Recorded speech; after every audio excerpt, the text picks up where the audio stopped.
বন্ধুরা, আজকে আপনাদেরকে দেখাবো মুরগির কলিজা ভুনা কিভাবে করে। আমরা এখন মুরগির কলিজাগুলো ভুনা করব। আমাদের সাথে থাকবেন। এখন পরিমাণ মতো তেল দিয়ে নিলাম, পেঁয়াজ কুচি দিয়ে দিলাম,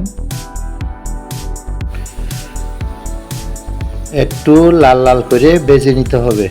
পেঁয়াজগুলো একটু লাল লাল করে ভেজে নিতে হবে।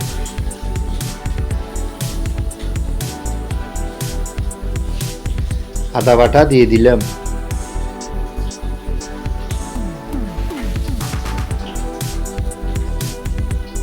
রসুন বাটা দিয়ে দিলাম, একটু গরম জল দিয়ে আগে নেড়ে নিলাম, না হলে লেগে যাবে।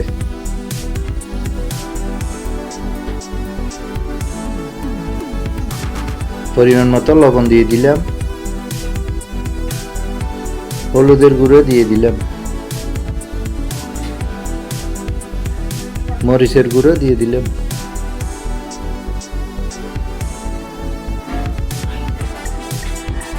বন্ধুরা, একটা কথা মনে রাখবেন, যদি কষানো ভালোটা হয়, কষালে ভালো হয়, তাহলে এটা রান্না স্বাদ হবে। জিরে ধনিয়ার গুঁড়ো দিয়ে দিলাম।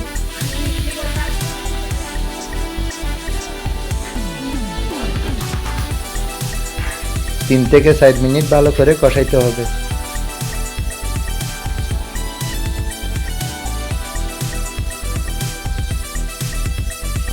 আর একটু গরম জল দিয়ে দিলাম।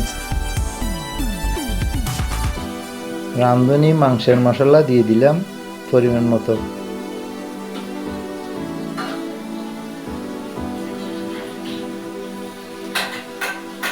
একটু কালো গরম মশলা দিয়ে দিলাম। মুরগির কলিজাগুলো দিয়ে দিলাম। 10 থেকে 15 মিনিট রান্না করতে হবে।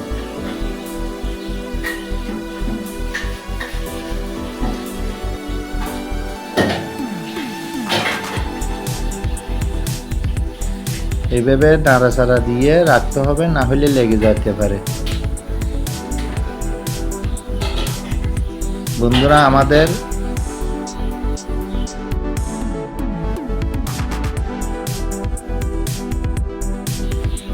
একটু ডেকে দিলাম।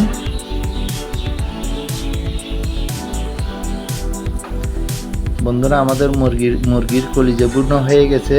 আপনারা এভাবে বাসায় ট্রাই করে রান্না করতে পারবেন, ভালো লাগবে। যদি আমার চ্যানেলে নতুন হয়ে থাকেন তাহলে একটা সাবস্ক্রাইব দেবেন, লাইক দেবেন, শেয়ার করবেন। পরবর্তী ভিডিও দেখার জন্য আমন্ত্রণ রইল। ধন্যবাদ।